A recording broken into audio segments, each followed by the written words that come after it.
Welcome everyone to Science Policy Series of CSPC. My name is Bipin Kumar. I work with CSPC, and I would like to first acknowledge on the native lands of Wollastock and Mi'kmaq that I am located in. I request everybody to check where the which lands and native areas they belong to, and acknowledge respectfully. If you would like to find which area, which native indigenous lands you are located on, you can check the website nativeland.ca. This one. And I would like to welcome everyone, and I would get started with introducing our moderator for today. Yuan Stevens is a human rights lawyer, and Yuan is a student. Yuan Stevens is a human rights lawyer and advisor focused on technological and socio-technical security. She works towards a world where powerful actors and the systems they build are held accountable to the public, especially when it comes to marginalized communities. As of October 2022, she will be a legal and policy advisor on digital rights for young people on the Amnesty Tech team at the Amnesty International in London, UK. Yuan, I would like pass it on to you for you to take over. Yeah, thank you so much, Bipin. It's really great to be here. I'm very pleased to be moderating this event. It's an honor. And thank you so much to the attendees as well for being here. We're really grateful. It's always fun to have a little Zoom event and for there to be more than just a handful of people to be present. So I just want to start off with some housekeeping. This isn't your typical Zoom meeting that you might have experienced with your colleagues where you can see everyone. As an audience, you're not visible because this is a webinar. You can ask your questions through the Q&A feature throughout the event, as far as I understand, and towards the end in particular. And if you have any questions that you'd like to ask, double check if they haven't already been asked. You can also upvote questions to show us as a panel and for me as a moderator that there's questions you'd really like to have answered, and we'll definitely consider that when we choose which questions to focus on. If you do want to chat with the organizers, you can use the chat function to do that, but you can't chat with each other, just so you know. But feel free to communicate any issues you have or questions to them. I may also try to divide my attention by listening to the brilliant panelists answer, but then also maybe checking out the Q&A to see if there's any questions that could make sense to incorporate in the course of the discussion today. And I would like to turn to the panelists now. So huge thank you to our speakers, Brenda McPhail, Nidhi Hegde, Benjamin Faveri, Ori Freiman for being here today. And I'd like to give you all a sense of who our speakers are. So I'm going to read just a short version of people's bios and keep things short and sweet to maximize our time and conversation together today. So Dr. Brenda McPhail directs the Privacy, Technology and Surveillance Program at the Canadian Civil Liberties Association. As a researcher at the National nonprofit legal advocacy organization of the CCLA. Her work supports litigation, advocacy, and public education relating to the ways in which privacy risks are at risk in contemporary society. She received her PhD from the University of Toronto, Faculty of Information. Next up, we have Dr. Nidhi Hegde. Tell me if I'm saying your name correctly as well.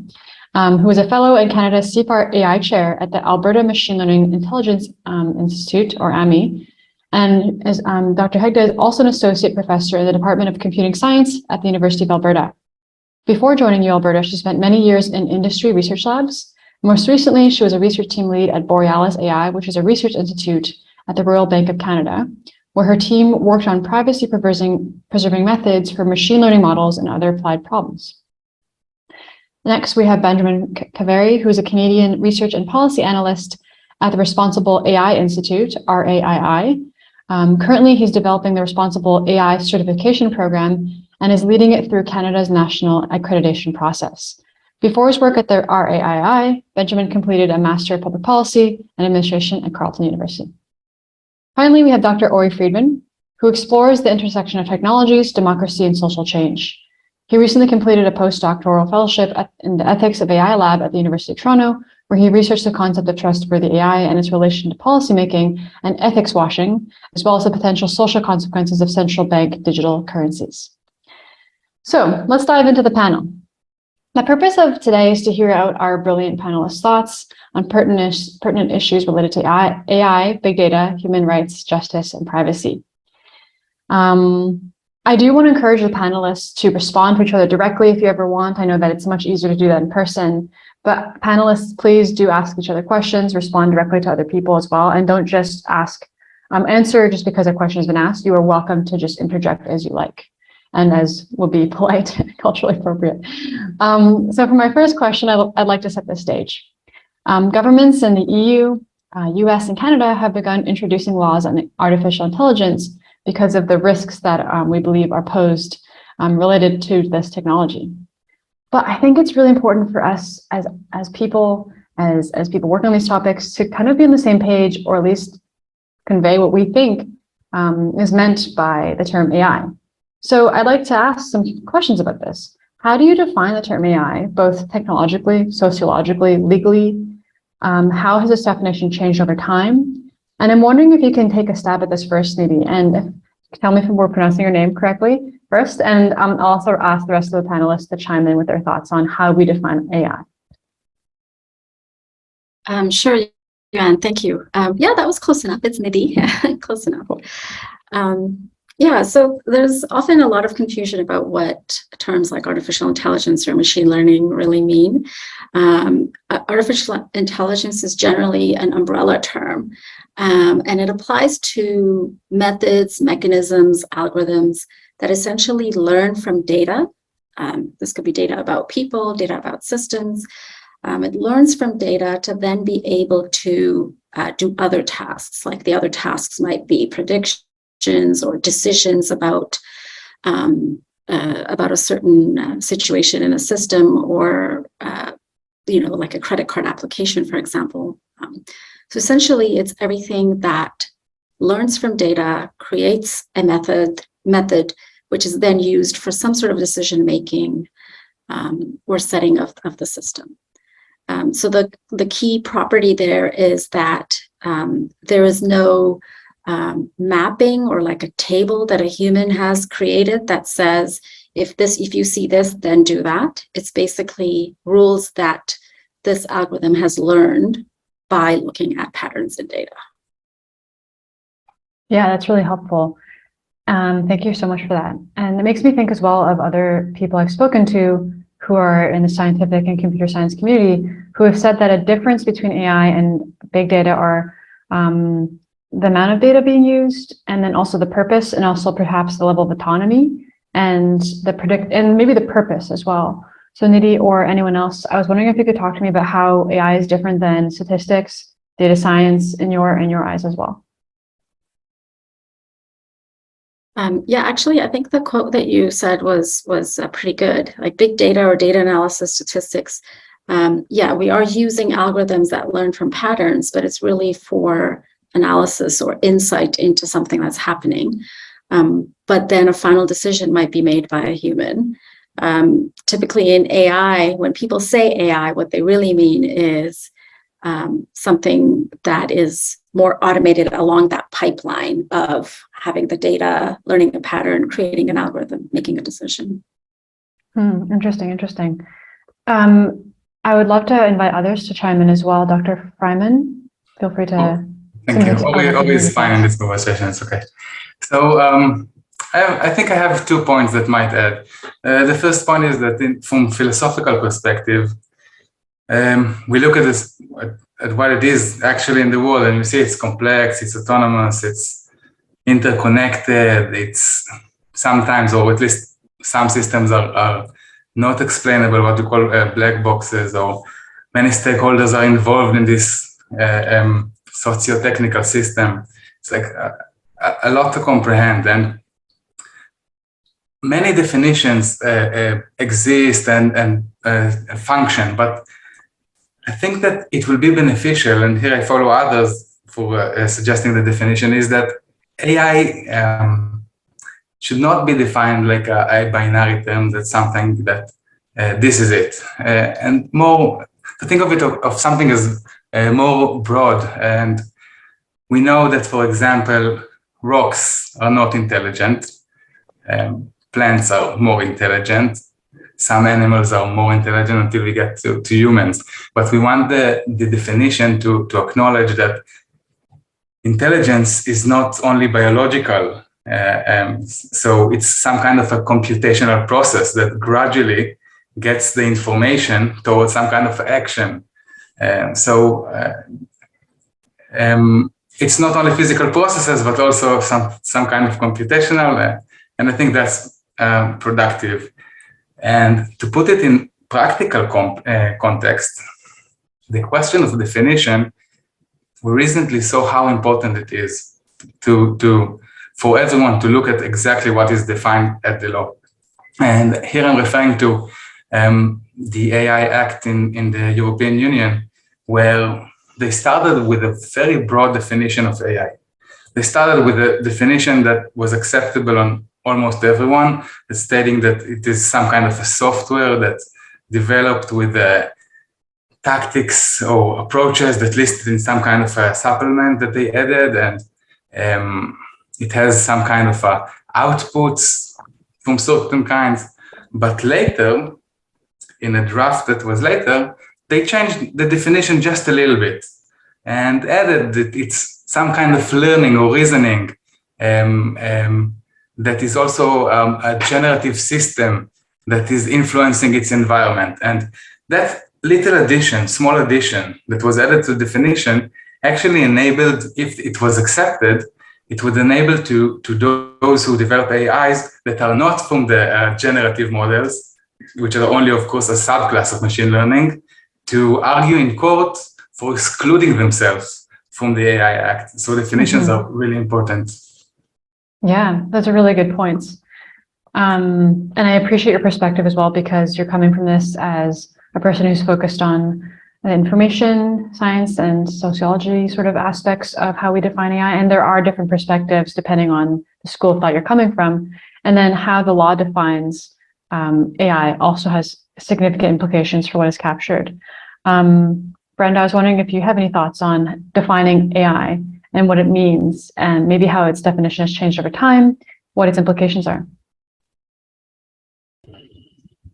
I think the really fascinating thing, sort of from a public interest perspective in defining AI, is that at a really basic level, if you talk to a member of the general public who doesn't think about this a lot, they think robots.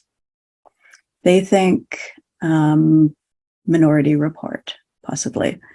They think sort of the kinds of images in popular fiction and the most utopian of technology writing when they think about AI.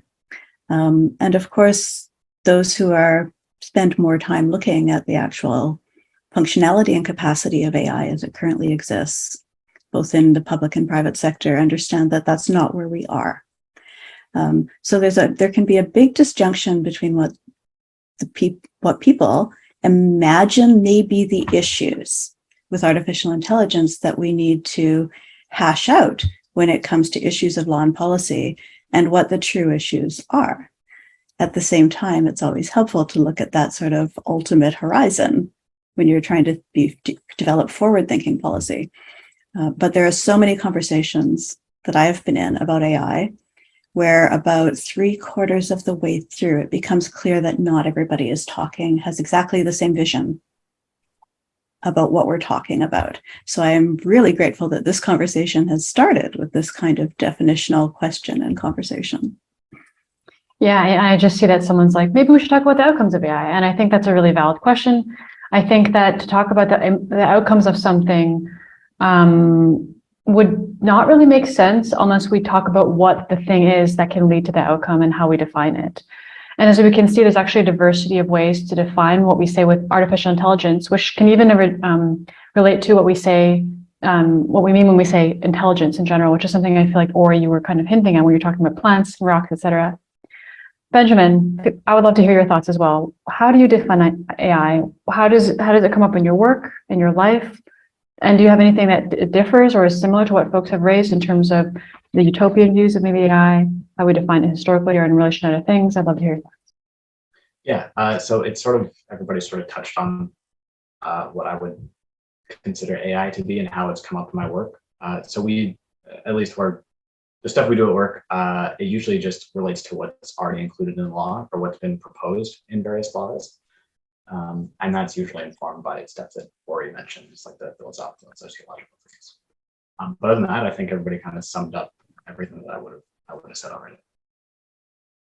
Okay, yeah, that makes a lot of sense.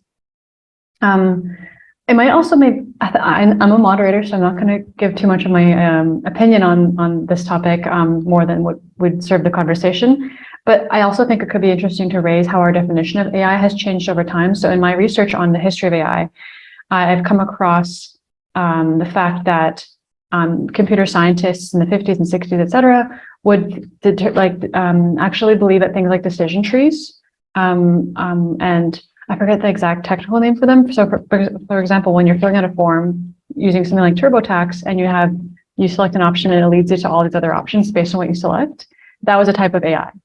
Nidhi, feel free to chime in and like respond to that. I just think it's really interesting how our definition of AI changes over time when the thing becomes so commonplace and accepted in society. I'll just give you a moment to think about that, and I'll be like scrolling to the next question. Yeah, absolutely. Actually, as Ori also mentioned, how definitions changed over time as we not only understood the current systems better, but we started to understand perhaps the power of the current systems, maybe how much more they can do. And so our definition started changing. Simple automated tasks would have been called AI before, but now we know that these are just simple rules that you can input into a machine and the machine can do it without actual intelligence, where maybe intelligence is defined as having a choice in doing something perhaps, or having options to do something and you choose one of those options. And that's sort of what happens in artificial intelligence, or systems that are labeled as artificial intelligence, where maybe there are patterns or past decisions or other things that are learned from data or from the environment and the surrounding. And there is some sort of a threshold or this decision made when deciding what the output then should be, right? So it's not just a clear in this type of input goes to that type of output kind of a system. There's something else going on inside. Yeah, absolutely. And then what you're saying as well makes me think of something that Brenda made me think of when she was talking, which is the difference between narrow and general AI. A lot of our systems seem to be pretty much used in one context, but general AI is something that it seems like we're far time away from, or a long time away from. So the idea that maybe you can rely on a robot or a system to be able to act in multiple contexts, so talking or deciding things, that kind of thing. I will maybe just sum up as well what we're talking about with this question, which I think is quite important, but I'll just sum up with my observation of what you're saying, which is that what is unique about AI compared to other technologies is that there is a significant amount of data analyzed, but it's very practical in terms of what comes out of it, which leads to the questions about impact. So we're not just talking about statistics, we're not just talking about data analysis for the sake of it, we're talking about decisions that can be made based on that technology. That's something I feel like I heard in people's answers, and feel free to respond to that in the next question. But that leads me to the next question. So I'd like to ask about the problems raised by AI. Scientists and sociologists have long concluded that the introduction of solutions create new problems. Can you talk to me about the problems? First of all, two questions. What are the problems that AI and big data analysis has sought to solve? So what has AI sought to achieve? And conversely, what are the problems that are raised by the use of AI? Ori, can you talk to us about the problems that you think AI has historically meant to solve? Wow, yeah. So of course it's a broad question, which I'm sure everyone here knows a lot about. We see amazing things that technology, in particular AI, can do for us. If it's in the pharmaceutical industries, to save lives or extend our lives, which is the most amazing thing, arguably the most amazing thing that we can do with technologies. It's also can make our production of food much better, make the chain supply so much more efficient, help us calculate flight routes and save carbon emissions. So AI can deliver a lot of good things. The thing is, and that's where I think many researchers or social activists or many others come from, is that at the same time, and that's exactly what Brenda said, there's some kind of an approach that is too much common in many places. And that approach is that technology is wonderful and utopian, and it can help us solve problems of starvation, of war, of poverty. And actually, what we see is that with the good intentions to solve problems, we solve one problem in the good case, but open up so many other problems. So AI, unlike other technologies, is expected to change so many different fields: health, transportation, finance, education, the whole infrastructure of society, and therefore our everyday lives, how we communicate, how we work, everything. So we have to be very gentle and very careful in what we do, because what's at stake here is lives. It's our democratic institutions. If it's in front of our eyes, what we see, what's happening, and like the planet. Really good point. And I feel like you've helpfully highlighted as well all the things that AI can do and has done to make our lives more efficient. Hopefully, that's the goal, to come to conclusions using large amounts of data that would take humans a much longer time to conclude. And then you're also, I feel, have started to touch on that the concomitant fact that when you introduce a solution, it raises new problems. Brenda, I know that in your work, you kind of spend your living identifying the problems of technology. So I feel like you would be a perfect person to answer this. I was wondering if you could talk about in your work, the problems that you see that are raised by AI. Yeah, I shouldn't need more than about an hour and a half. No, I'll try to be very, very brief. But I mean, as someone who, as a privacy advocate, as someone who works in a civil liberties organization, where we pay keen attention to the way that new and emerging technologies, often discussed purely in a privacy context, have really significant impacts on the full range of charter protected rights and freedoms in Canada, because privacy is kind of a gateway or a threshold right that protects some of those others. So first of all, I mean, AI looks for patterns in data. Data collected in some historical contexts can be profoundly flawed. A context as someone in a civil liberties group that I look at a lot is policing. A technology that is AI driven that I'm very concerned about is facial recognition technology. And we're currently in the middle of public conversations about sort of a continuum of facial recognition where people say, well, the good kind of facial recognition is the kind that just compares shots of an accused to a mugshot database, which is a set of images that have already been collected of people who have had engagement with the criminal justice system. And it's one-on-one matching with a human in the loop. Therefore, we've solved our data problems with AI.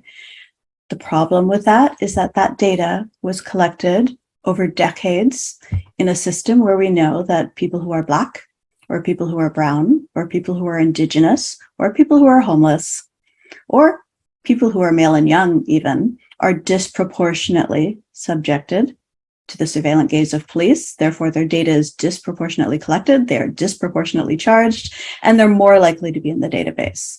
When you develop tools that are attempting to predict who are going to be the next criminals, the database is already seeded with those who, because of discriminatory reasons, the database is populated with.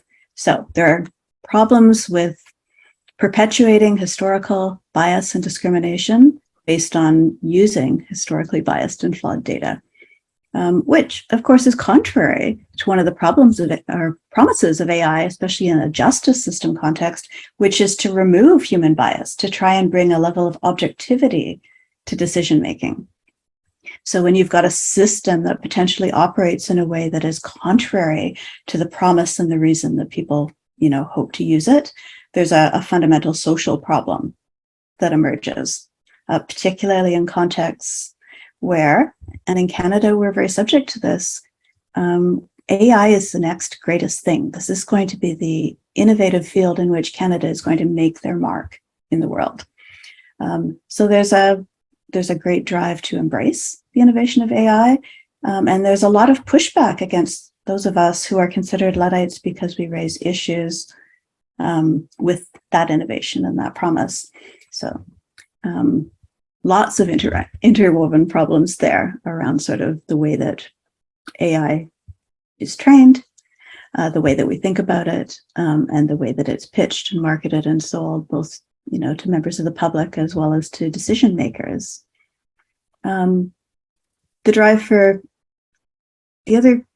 another big category of problems linked to artificial intelligence is simply the drive for data that it creates. So I talked about the ways that historical data can be problematic.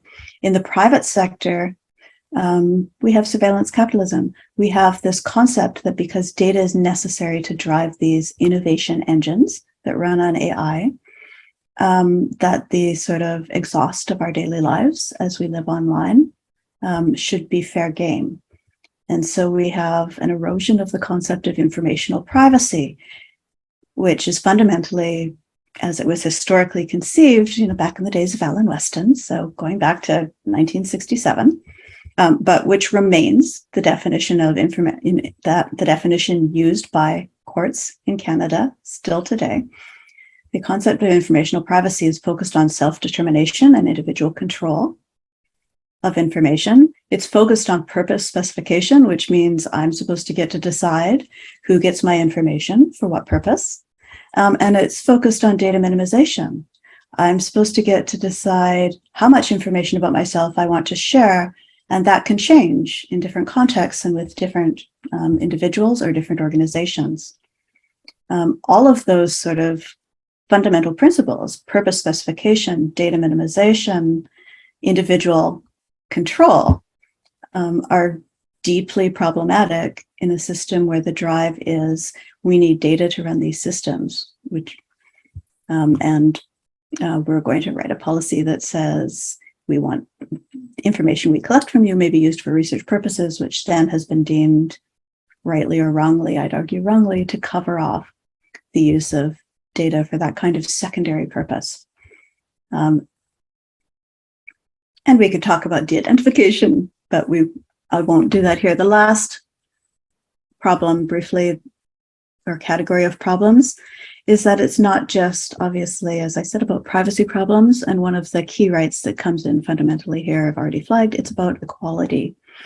And it's not just an issue of equality for individuals who are having decisions made about them by systems based on data that's been collected with or without their consent, with or without their knowledge, but it's also about equality for groups and communities.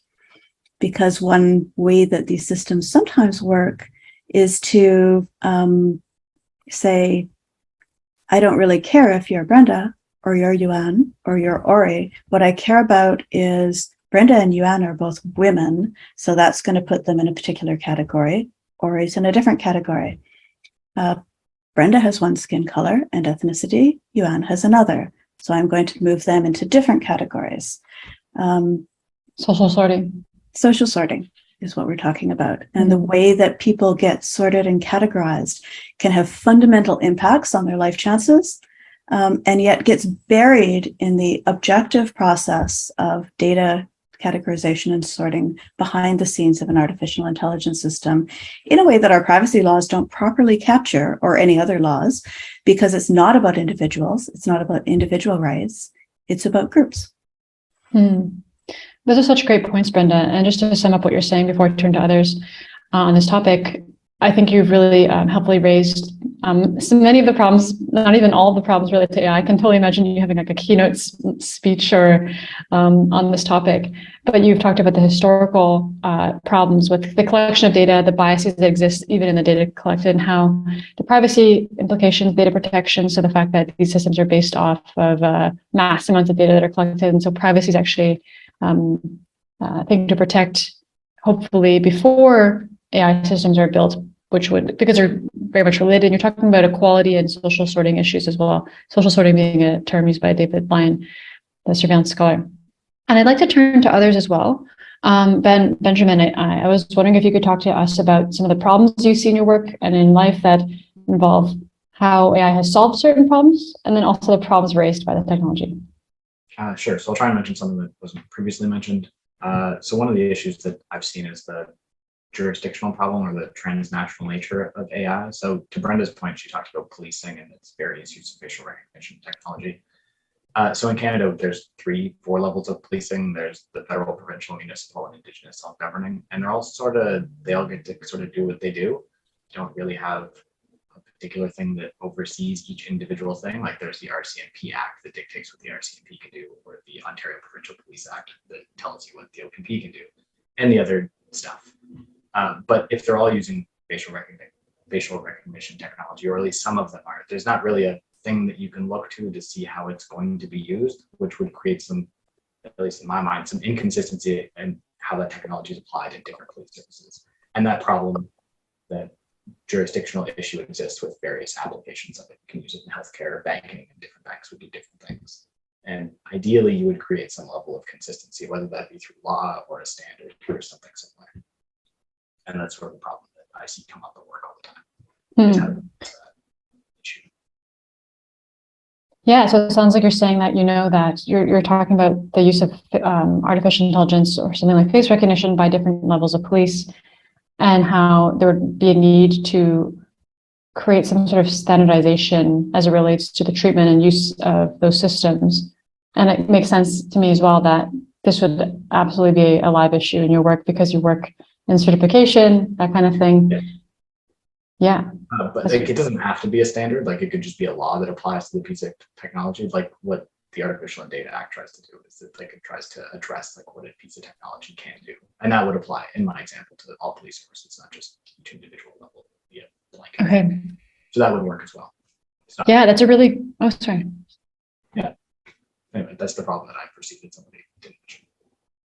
Yeah, no, really good point. I like how specific your observation is here too. It's very, very useful. Nidhi, I'd love to return to you, and then feel free to, anyone else after that can feel free to chime in. Nidhi, do you have any thoughts on the problems that AI solves and also raises? Yeah, well, I think both, all 3 of the previous panelists have addressed, I think, the large part of, issues here. In terms of what AI solves, I think there are many examples where, not necessarily only when AI deals with data about people, but also there's a lot of AI that's embedded into systems and how, certain systems function. So there's a lot that AI has done there in terms of making things run more efficiently, optimizing for certain objectives and systems and so on. And when it comes to people, I think it's still a little bit of a sort of testing ground area, because there might be some benefits. For instance, you might get a great recommendation for a movie when you watch Netflix, and there's some kind of a machine learning algorithm behind doing that. Or you might get a recommendation for a book, so these are all great things that, we would love to see. And there's, but obviously there are a lot of issues. I think Brenda has addressed, most of them, but some things that, don't get addressed directly and they're not obvious is, little things like recommender systems that make recommendations and you think that's great. Someone recommended a book to me. It seems benign, but actually it can lead to, filtering of information that's coming at you. If the recommender systems are more and more tuned to exactly what you like, you might end up seeing only things in a certain area. Even social media platforms have algorithms that, show the timeline in a certain way. And depending on how you engage with them, it fine tunes the way it shows you certain posts, right? So you can imagine that could also lead to a division in the population because not everyone is seeing the same thing. So there are, little issues like this that, we don't necessarily maybe consider as being very serious because it's not sending someone to jail, but over time, this creates, division and sort of polarization in the communities. So there are some things like that pop up even in systems that are beneficial to people. Yeah, and that's an excellent point. And it's funny to me that you called content filtering and recommendation systems that can separate and segment parts of society little. I can see how it seems innocuous and we're not necessarily aware of it. But in fact, this is what happened with Cambridge Analytica, for example, where mass amounts of data were collected, people's behaviors analyzed, their preferences were analyzed, and then people were actually shown different content, which would, with the goal of influencing their voting decisions and their election decisions. So I think you're raising a really good point that is not only about people's relationship to the justice system, but also to their relationship, as it relates to their relationship to information and social relations, for example. And in fact, it's something that you see the effect of later on. It's not like a decision has been made today and someone was denied a loan and they should not have been, or was given a certain jail sentence that they should not have been. It's something that over time compounds. It has a snowball effect. And we've seen the impacts of misinformation over time, right? So this is something, seems benign, innocuous, little, but actually the impacts later on are even larger. Mm-hmm. Yeah, longer term impacts is what we're talking about here. Mm-hmm. If anyone has any thoughts they wanted to contribute to wrap this question up, it'd be great to hear that. I can add something that if we discuss the challenges or what's going on with the current legislation, so I think that, and that's the case in other countries too, that we're so busy with everything that's going on now, and a lot is going on now, as every one of us knows, that we hardly have the resources or the abilities to see beyond. And the real challenge, like the fundamental challenge, is dealing with change. And one thing AI is, I can't predict the future, but as much as we know, one thing that AI will do is bring us a lot of change. And this change, we need to somehow get ready for it. If it's convergence with other technologies, if it's a threat on democracy, on the way it will change consumerism.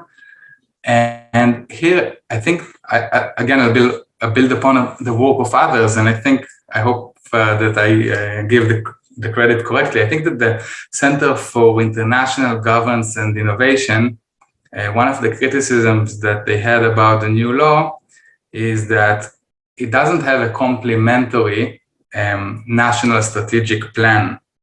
And that's a point that policy makers in the government and in the industry and we the citizens, we all should strive to make one, and soon. Yeah, very interesting. Can you talk to us about what you think that could look like? I mean, this might relate to the final question I want to ask that's more forward-looking, but I'd love to hear more about your thoughts on what you think exactly is needed in that to address that issue. So, roughly sketching, and I don't, on top of my head, it should be some kind of a plan, like a strategic long-term with all stakeholders in the country, internationally accepted, that enables some kind of regulatory sandbox, the making of knowledge centers that will be able to collaborate like transnationally with everything that goes on, and invest more in developing what we call the innovation industry. And these kind of things, for example, this morning, and I have no idea what's inside, what the content of it, just this morning, the European Union had the AI Liability Act. So many things are going on, and most of the funding, I think, as much as I know, goes to actual AI development, the technological development of it, and the institutions behind it. But what we should do, to my humble opinion, is invest more funds in those strategic points. How to prepare for these kind of things. Yeah. Okay. This is a really interesting point about just the kind of bigger picture solutions that you think are needed given there are problems raised by AI. So the need for longer term sort of strategizing around the role that AI plays in various aspects of our lives. I might put a pin in that because I do want to end with a final forward-looking question. And I think it'd be great to hear more of your thoughts about that after. I also see that someone's asked a question. Please keep the questions coming because it'll be great to hear what you want to know. And then our fabulous panelists can answer those questions at the end and perhaps throughout as it makes sense. But I'd like to turn more to the current moment we're in Canada. So earlier this year, the federal government introduced Bill C-27 to overhaul the federal private sector privacy law and to introduce a new law that would begin to regulate the AI industry from a consumer protection perspective. So the new law is called the Artificial Intelligence and Data Act, or what I'm going to call AIDA. You can pronounce it many ways. And just as a side note, I'm actually drafting a commentary on the law in the collaboration with my former workplace, the Leadership Lab at Toronto Metropolitan University, and collaborators elsewhere. And if you keep your eyes peeled for that, because it'll give a helpful summary of what we think the law will do and what it won't do. And to give you a kind of summary or TLDR of the law, it's AIDA is a law that proposes a system for regulating AI. It proposes a two-tier sort of risk-based system that would seem to kind of trying to copy what's been proposed in the EU. However, instead of risk being considered, the law actually proposes a sort of tier for high impact systems, which is different than high risk. So it means it actually has to have an impact.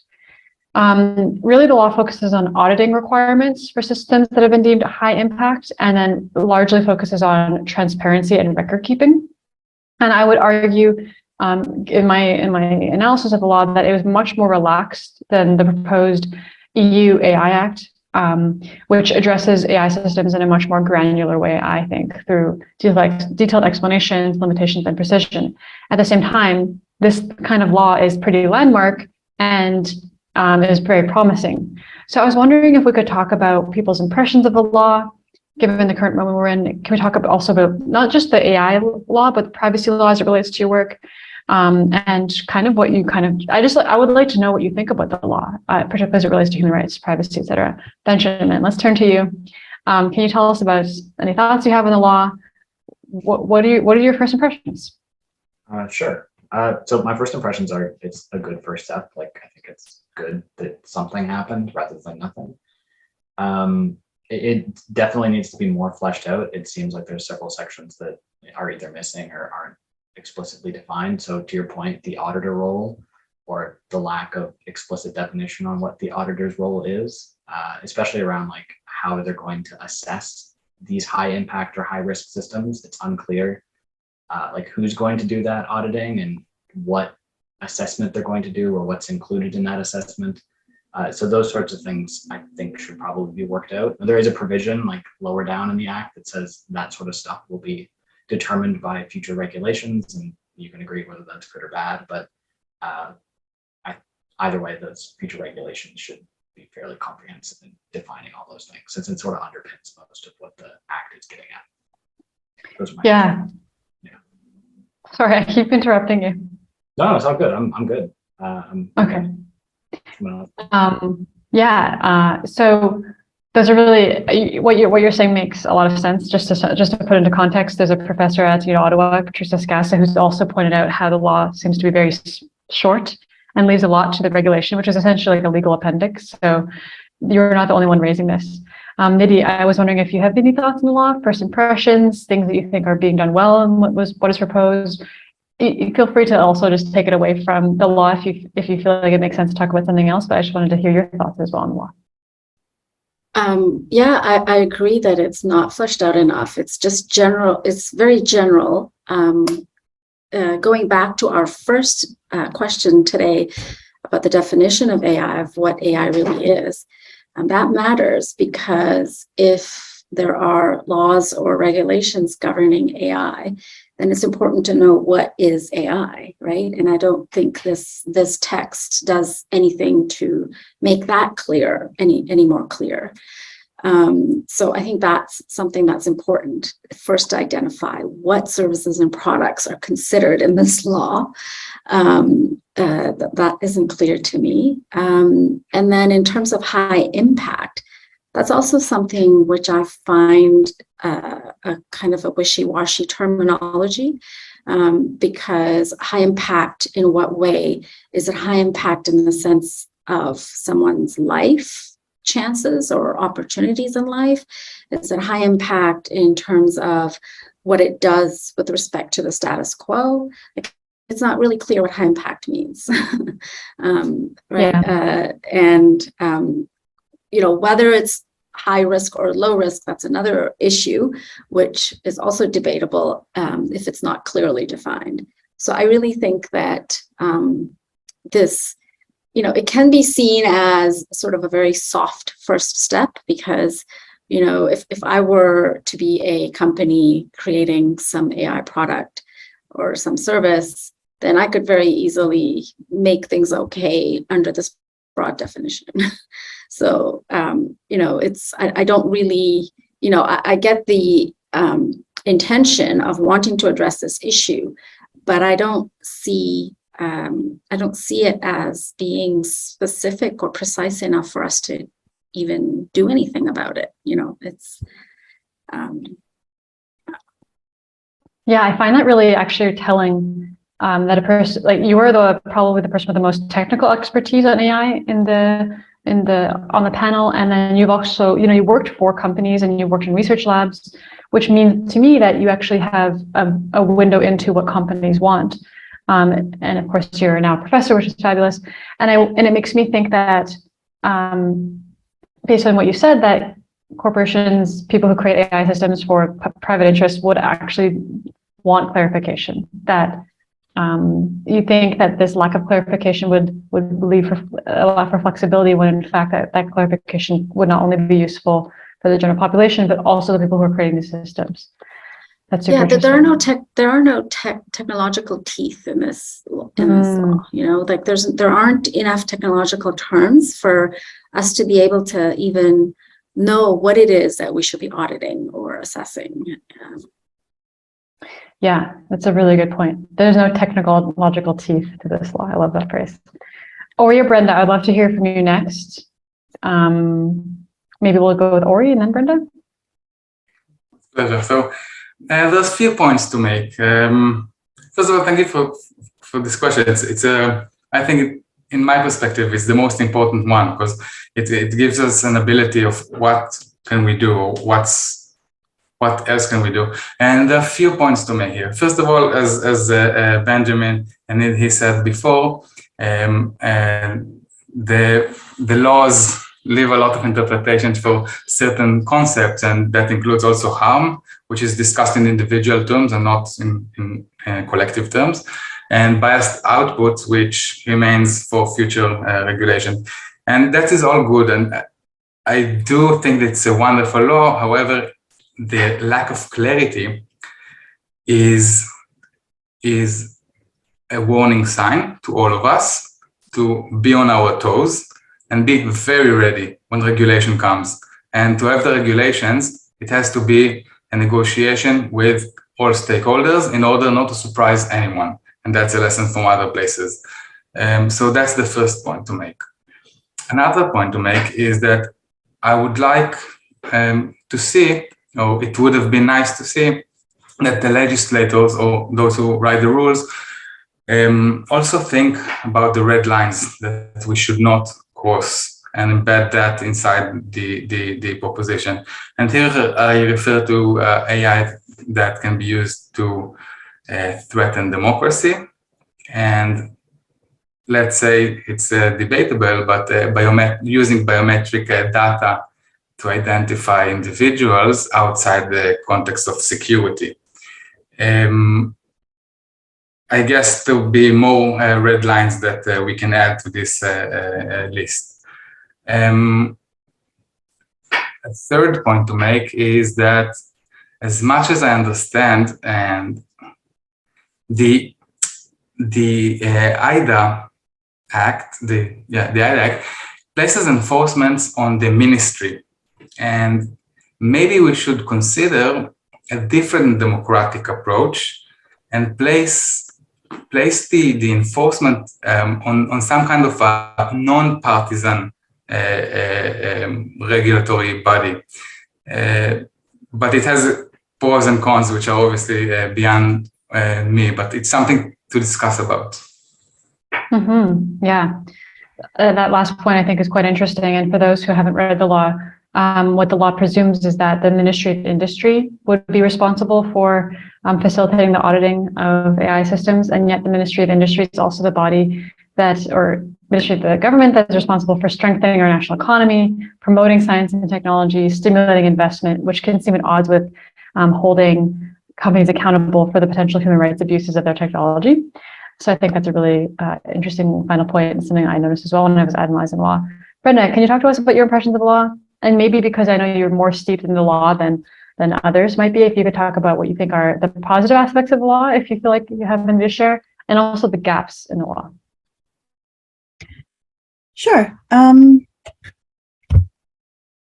positive aspects, I mean, everybody says, well, it's great they're doing something. I'm honestly on the fence about that because I'm not sure that this starting place has the capacity to get us where we need to go.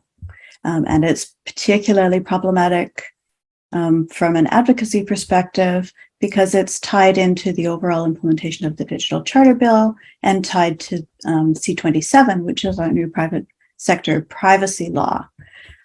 So the chances of saying, let's get through the privacy law first and then do a really deep dive into what we need on our AI law, becomes more tenuous because of those connections.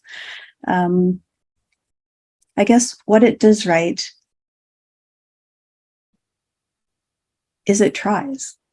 It has taken seriously the idea that if we're going to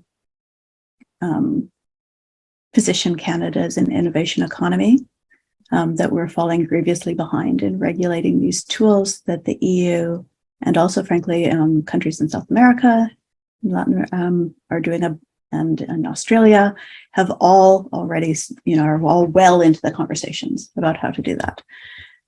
So I'll give them props for that. I have an easier time talking about what's wrong. That's my job. I point out what's wrong in bills and try to encourage politicians to fix them. And there's a couple of really important points that have been touched on here, but that I'd like to hammer on just a little bit more. The first one, as Ori mentioned, is that harms in the bill are defined entirely around individuals. So it's about physical or psychological harm to an individual, damage to an individual's property, economic loss to an individual. Those are the itemized harms. So those are quantifiable harms, is what we'd call them in a legal context. It uses a language that suggests that an assessment of harm is going to require some quantification of the loss, whether it's physical, psychological, property damage, or economic. And the reality is that some really important harms that can come from AI, based on our earlier conversations, are going to be profoundly difficult to establish or quantify. In the EU Act, in comparison, which has also been criticized for focusing on individual harm, the way that they try to help that situation is that they talk about harm to the health or safety or of an individual, but also a risk or adverse impact on the fundamental rights of persons. And there, in a nutshell, I think is one of the core things missing from this bill, is a recognition that AI has an impact on human rights, and that there needs to be sort of a human rights lens to the harms that can occur. What that does also, that if we had a grounding in a human rights-based approach or put that lens in the bill, is also help mitigate the excessive focus on individuals, because we know that there are collective harms that can be caused by the use of human-derived data in AI systems. And if it was about adverse impact on the fundamental rights of humans, as opposed to individuals, but humans collectively, that would help us create the foundation for a more protective bill. That also would be helpful in providing more clarity to industry about the stakes when they're designing their products, and the appropriate kinds of analyses that they may want to do to ensure that they're legally compliant. So it's not just about, protecting members of the public. It also can be a useful tool in a structural, constructive, and functional way for designers and developers. And then, of course, the fact that the bill does weak or problematic definitions or narrow definitions, and then leaves the governance aspects to regulations. And Ori said this, but I don't think we can overemphasize what a problem that is, because historically in the Canadian context, the process of crafting regulations is less open to public conversation and debate than the process of getting a law through Parliament in the first place. When you take a bill through Parliament, it's tabled, there's debate, then it goes usually to a committee where they hear witness testimony, and people like me and you and others are called to express opinions and to provide recommendations. And then it goes through the second house, and that process happens again. So there's this potentially extended period of public debate and social awareness. Regulations happen in the back room. They get published in the Gazette. If nobody's watching the Gazette to see what the comment period is, they're passed, they're done. So leaving anything as fundamentally as important as AI governance writ large that will form the meat of this bill to regulations is, I would call it a dereliction of democratic duty in the House. That's so interesting. It sounds like all around that folks are highlighting what the law doesn't contain. There seems to be a sense that at least something's happening, but Brenda, you were saying maybe something shouldn't be happening if it's going to set us on a track that will be harder to veer away from, and then if it will actually lead to lasting impacts that can be harder to break away from because we did something about it. Which is interesting. And also the definition of harm that both Ori and Brenda raised is really interesting. And I noticed that as well. It almost takes like a tort-based definition of harm, and tort law would be, I don't act on a duty, I harm you. It's defamation. It's things like someone slips and falls because they you didn't shovel your driveway. And the only kind of human right that they explicitly address in the law is what they call biased output, which I think is this law's way of defining discriminatory impacts. And that's the only human rights issue that is actually raised in the law, which is very under-inclusive, I would think, given all the risks that could be related to AI. And then maybe a tidbit that could be interesting for folks here as well. There was a panel a few weeks ago organized by the Center for Media, Technology, and Democracy. And my understanding is that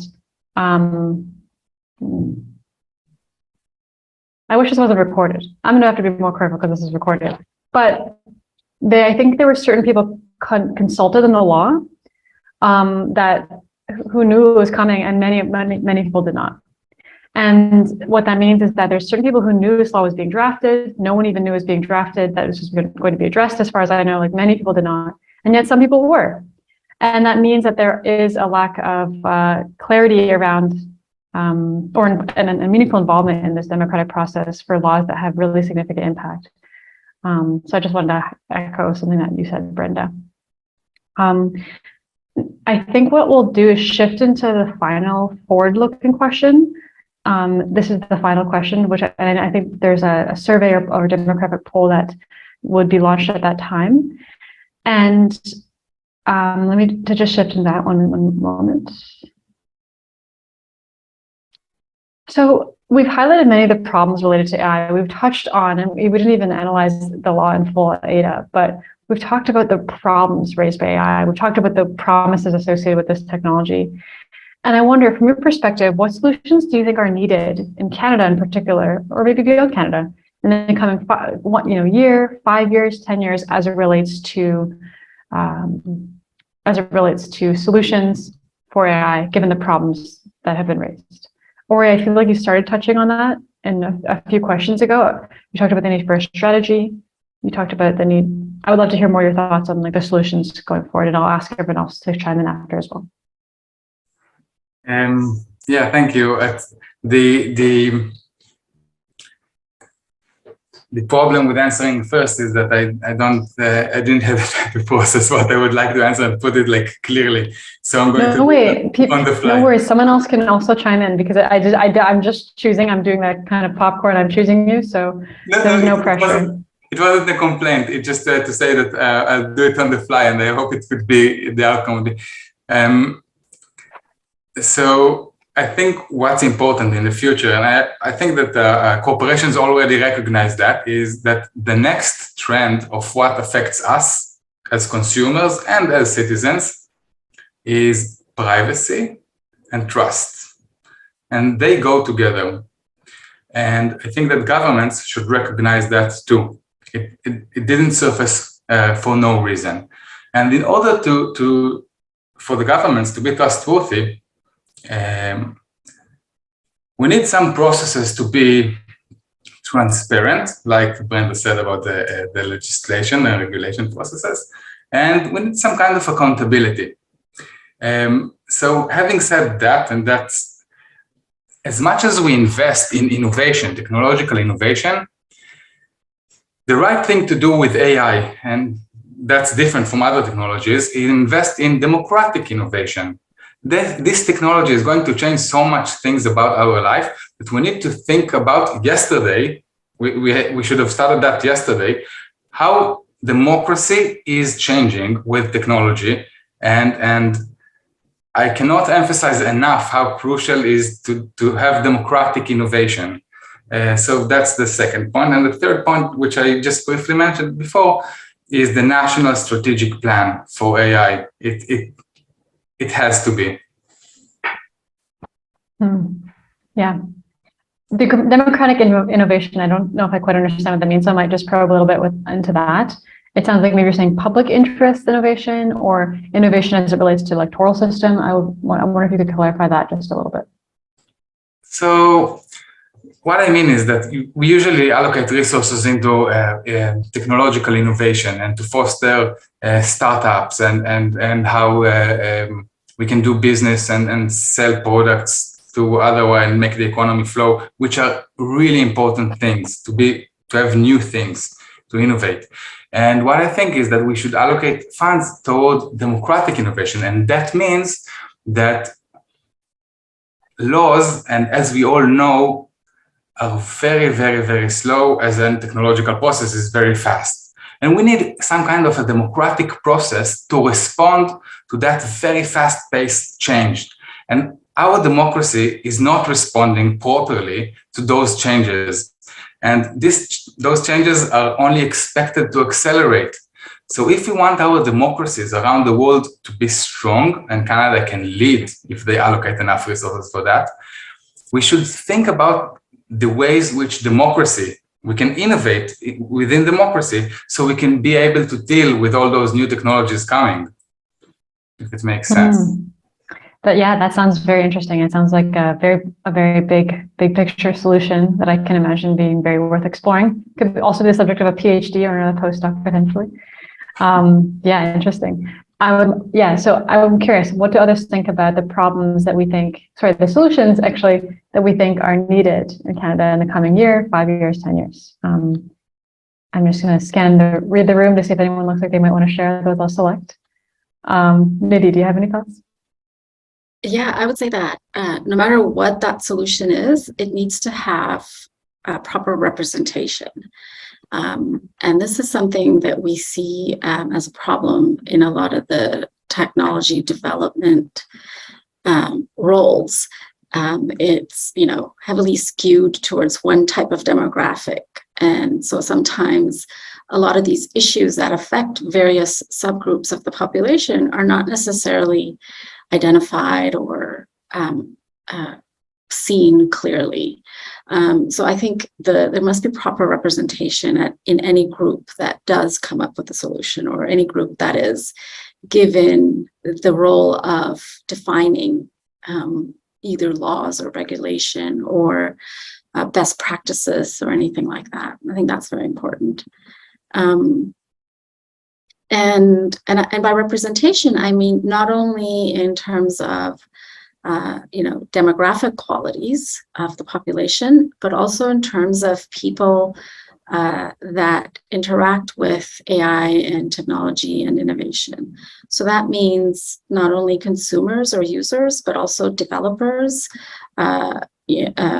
university academics, and company representatives, right? I mean, people who are doing research in this field, people who are developing, they need to be made aware of these things. So I think, there has to be a proper representation of these different roles that people have in this, field of AI and innovation, so that we're able to clearly define, for one, what exactly it means to have bias. What does a biased output mean? That's actually not clear, right?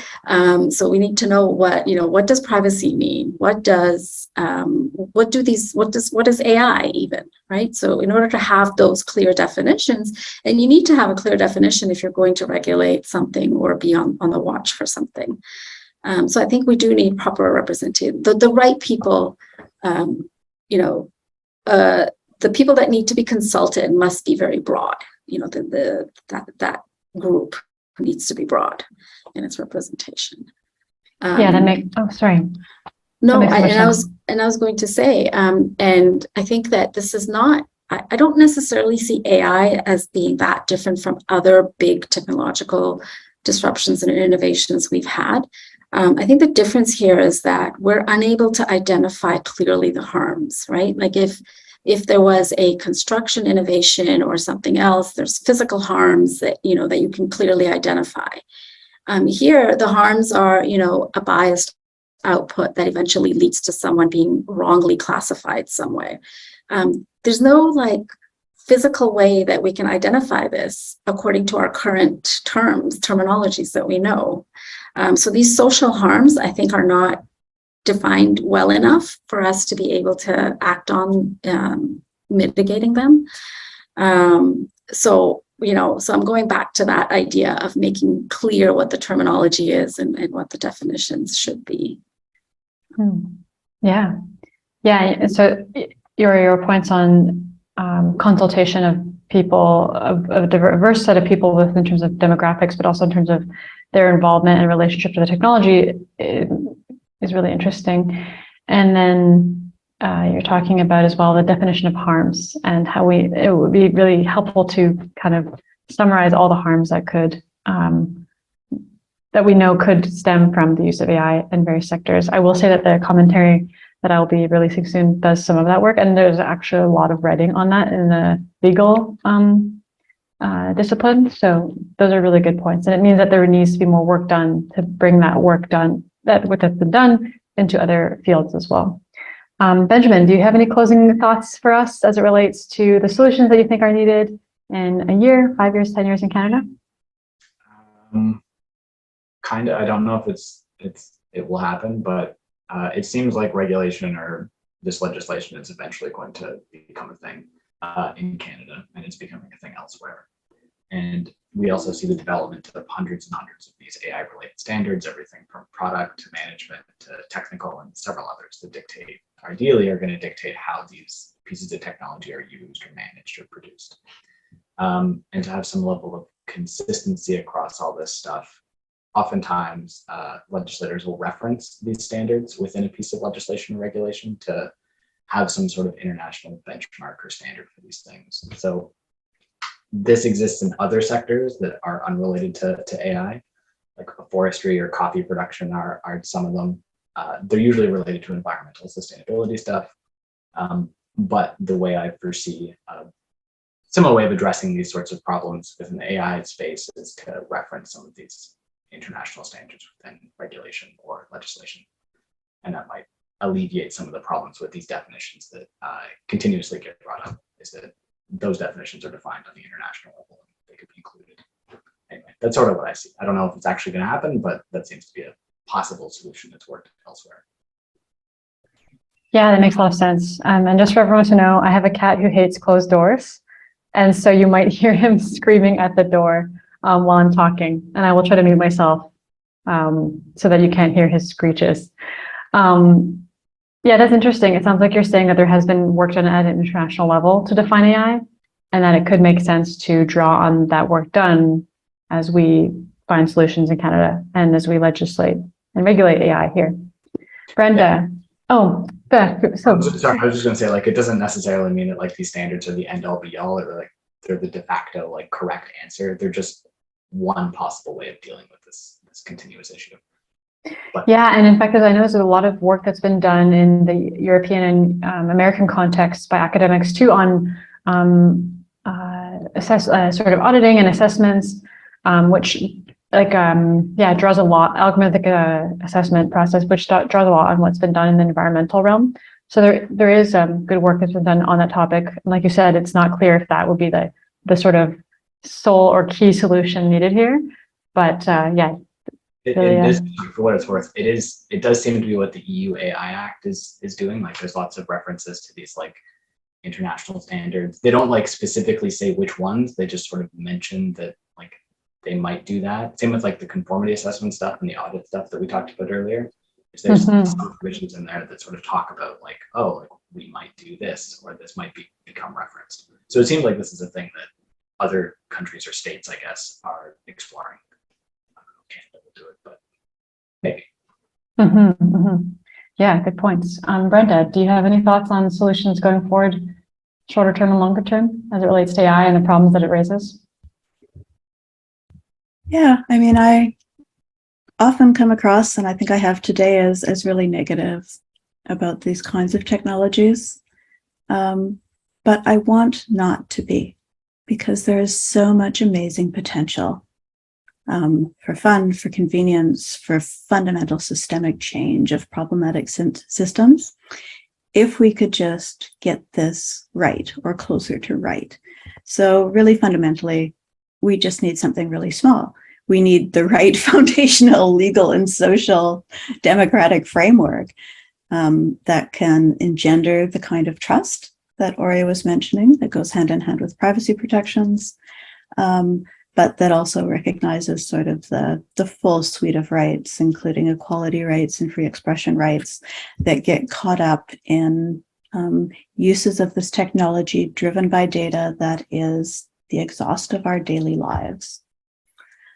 So we need rights-based, principles-driven laws.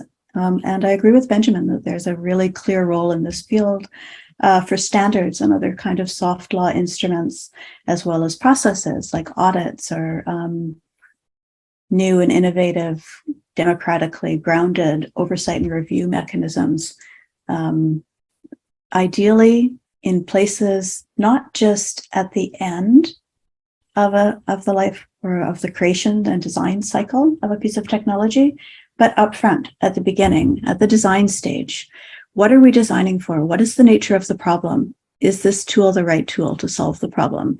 If this tool has potentially the potential to be the right tool to solve the problem, what do we need to think about in order to make sure that it lives up to that potential without causing harms that are predictable? And what methods can we use to attempt to mitigate what we know may be downstream harms that are hard to predict? So, technology has a life cycle, and I think that we need to start thinking at the initial stage of that life cycle. What are the legal values? What are the social values? What are the democratic values that we want to see built into our technology? And how can we create the right sort of legal and social and policy frameworks to make it as simple as possible for those who are designing the technology to do so in a way that is genuinely beneficial to them, to their company, to members of the public, to their target audience, in ways that are respecting of our rights and in ways that are going to support and uphold rather than undermine our democratic values. Just a little task. Yeah, just tiny. I also always feel like I'm listening to a beautifully written audiobook when you speak, Brenda, but I'm biased. I guess that's, yeah. I was going to bring up as well, you talked about the needs for a rights-based approach, and this is something that academics have been calling for as it relates to Canada's privacy law for years, in that Canada's privacy law has been enacted through a part of the Section 91 of our Constitution, which says that the government has responsibility, like the federal government has responsibility for economic development, to put it in short. What that means is that there hasn't been a law for privacy at the federal level that is about human rights, because the Ministry of Industry has been responsible for, it's under the Trade and Commerce part of the Constitution as it relates to which part of the federal government is responsible for the law. So we see those effects. I just wanted to kind of explain what that meant. And then I also feel like what we see in the law is like there's actually no ability for a person to say I've been harmed by the law. So you can actually say under AIDA that an AI system has discriminated against me. You can't say that you have been impacted in the justice system, that you've been wrongly arrested, that you've been wrongly convicted, that your family has been harmed in a military context, which actually would be a carve out of the law, which is unfortunate in some ways.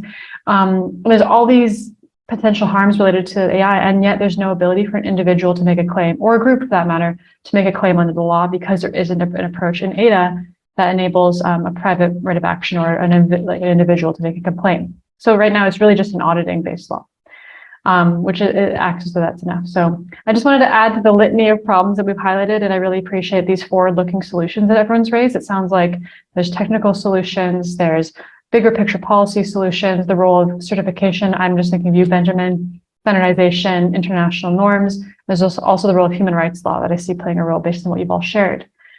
So I will end our formal panel time now, given these really helpful parting closing thoughts you've all shared as it relates to forward-looking solutions. We'll open it up officially to the Q&A. I do see that there's a question as well on antitrust. I'm not sure that I clearly see the connection to the topic at hand. I think that antitrust law has a role to play in AI and the development of AI systems, in that if companies like Meta, end up basically taking over other companies and have massive amounts of data collection at their and possibility opportunities at their disposal, then they could relate. This could. I'm having a hard time seeing the connection between antitrust and AI. I'm not going to lie, just unless there's we talk about data protection. So I do invite any panelists to address this question on antitrust if you have any thoughts. Nidhi, I thought you put your hand up. I don't know if you have any thoughts. Yeah, I was actually going along the similar thread that you started, which is that, this is not directly addressed in that question exactly, but perhaps it may relate to the idea that there are very few large companies right now that are working on AI-related products, right? Like Google has a lot of the data about people because it has those services that it's offering, and through that it's collecting data. Meta. So there's a lot of companies. I mean, there's a small set of companies that are doing a lot in this area. So I could see that this may lead to something in terms of antitrust or anti-competition laws where, there's, I think the argument that these companies have is that you're able to create more insights by having more high-dimensional data, but that's also an argument against it because of the privacy issues that are raised when you have data that's high-dimensional. Where it's not a question of identification or anonymization, but a question of inference, where you can infer things about people more when you have high-dimensional data. And I wonder if that's what this question is leading to, which is that when you have a few companies that have a lot of data in the sense of a lot of different types of data about individuals, not just about data about a lot of individuals, then that could lead to issues of privacy.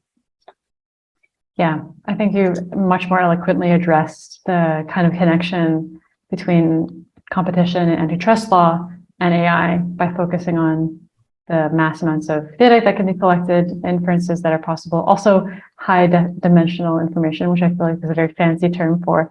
I think it's actually really well said. It's just a technical term that basically is for data that has many features in it. Very interesting. Very interesting. Bipin. Hi everyone, thanks for the wonderful panel. I just have one question which I thought was something very interesting. We all talk about AI, that probably Dr. Nidhi, you can answer this, or somebody else who has more expertise.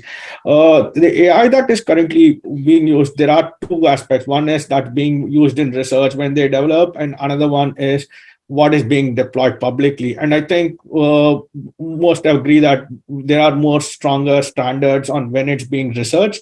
But as a consumer or as an end user, how do you know that whether you're interacting with an AI, or is there any procedures or the rules with that goes in? Because right now I have no idea when I am interacting with an AI system online or even with government or any services. And probably that would be very helpful.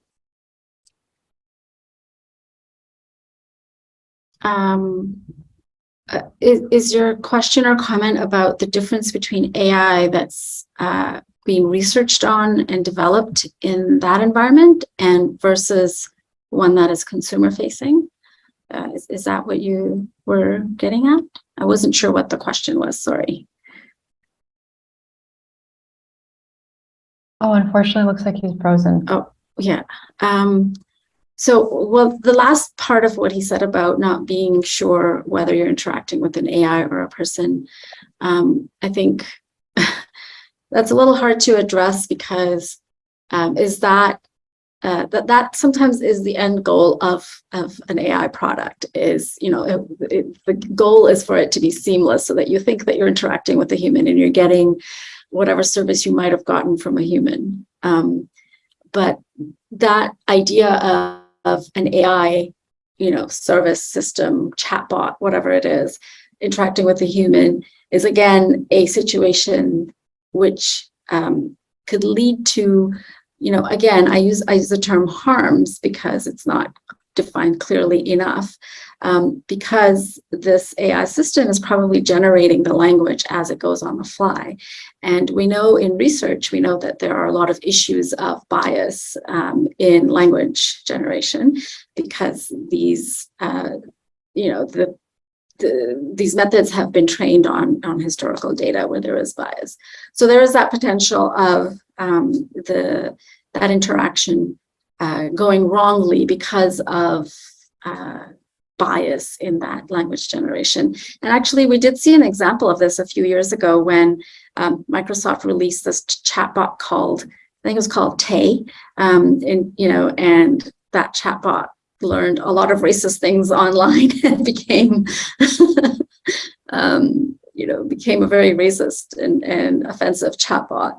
So that's one example where, you might have interactions with consumers that could lead to very wrongful outcomes. Yeah. I can add to that if it's possible. I think that Bipin is absolutely right in pointing out to consumerism concern. The concern, if I understood correctly, is that people wouldn't be able to distinguish between interacting with AIs, such as chatbots, and other humans. So that's definitely a consumerism concern. And here we can pay attention to other regulatory bodies and how they already prepare for the future, let's call it like this, or for now, let's call it like this. And if it's possible, I can add about the antitrust, which I think is very related to that. And the thing is that existing players have a systemic advantage over new players in this field. So corporations or companies or projects that already develop databases and AIs has an advantage over those who has not yet got into the field. And we should be very careful not to foster a concentration of power in any field and set conditions in advance that will forbid taking advantage of market power in this relation. And that includes also data-driven mergers and other things that relate to antitrust. Yeah, I appreciate you also chiming in on the question about antitrust. and the systemic power held by the companies who are already in the field, already developing systems. And then you also raised a point that's quite interesting about, and Bipin raised this question, which is how do we know when we are interfacing with an AI system? And it does make me think as well about the deceptive practices as a sort of consumer protection issue. So the question is, are you being deceived? And then I would hope would be addressed by consumer protection law. I mean, it doesn't seem at all like AIDA is addressing that. So at all. I'm going to take a question, the first one here from Amanda. Back to Brenda's point about policing and the collection of problematic data. How should we approach such data? Should we focus on addressing issues like systemic racism and policing before we consider the data collected in the course of policing usable? In which case, we're not going to have usable data for a long time. Or are there ways of correcting for bias in the data or limiting its influence / potential harms? I will open the floor to anyone who'd like to respond to that.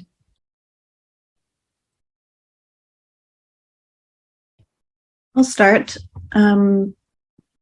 So carefully is how we should approach such data. Thoughtfully, consciously. Of course, although it would be the dream that we could address the issue of systemic racism and policing, make it all go away and then start fresh. That's not the reality that we live in. There are ways in which data collected by policing bodies can serve really useful purposes, not just for the purpose of investigations and policing, but for public accountability. So there have been some great reports coming out lately about the percentage of use of force incidents that involved individuals who are racialized, for example. So it's not the case that all data collected by police or any other body needs to be chucked out the window. It is the case that we need to be live to the issue of potential problems in data sets that are going to be used to ground systems, especially systems that have the potential to be used for decision making about people. And there are a wide range of technical means, more or less effective, more or less useful, depending on the nature of the data set, depending on the nature of the problem that needs to be solved, subject always to sort of the larger existential debates about when we say we want the data to be, the output to be fair, what does fair mean? When we say we want the data to be unbiased, what does unbiased mean in this context?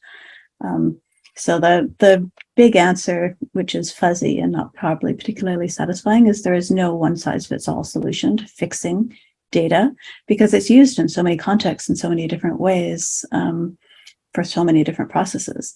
But the upfront solution is think about it, understand the nature of data sets. And that is a difficult problem because there are huge open source data sets that are used to train artificial intelligence systems where even those who are using it may not actually have full insight into the nature of the data or how it was collected or when it was collected or from whom it was collected under what circumstances, which are some of the conditions to understand if you really are concerned about, is it representative? Is it unbiased? So it's a huge problem.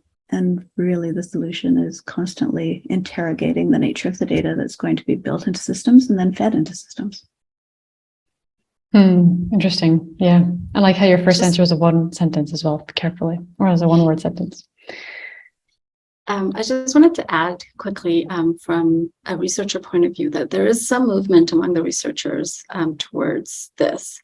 There are some, for example, there are researchers who are looking into reproducibility in AI because this is a very big problem in AI. Sometimes it's very hard to reproduce results that others are showing, and that points to something not being right. You know, if you're not scientifically able to reproduce something, then there's something wrong. But there's also some work going into having a better understanding of the scope of a model that has been trained on data, but also a better understanding of the scope of the data itself. So there's one paper called Data Sheets for Data Sets.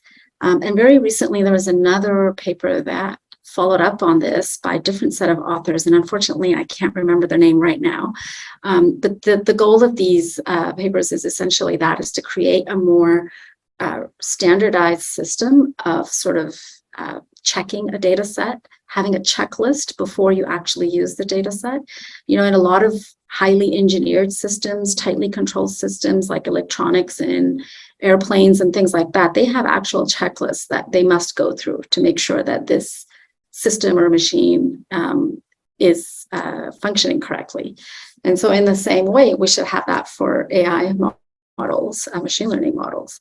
So this movement, starting with the data sheets for data set, it's basically about when you release a data set, you also need to release this data sheet, which essentially tells you what the scope of the data is, like how this data was collected, because that's going to be very important in determining biases that may propagate as you use this data.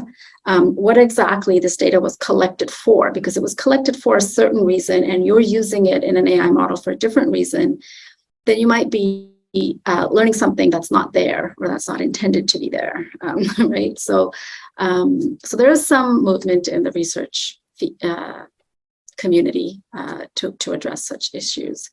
There's probably not enough attention paid yet for these for such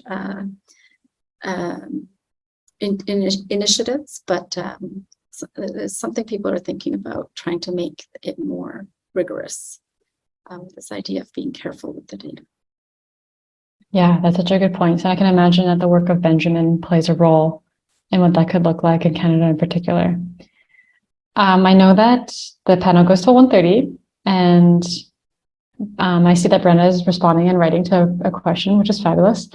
I'm aware that everyone's time is very valuable. So maybe I'll pass it over to Bipin to help us close off. And thank you so much to the panelists for being here today, for the attendees who still remain for being here, and for sharing your insights today.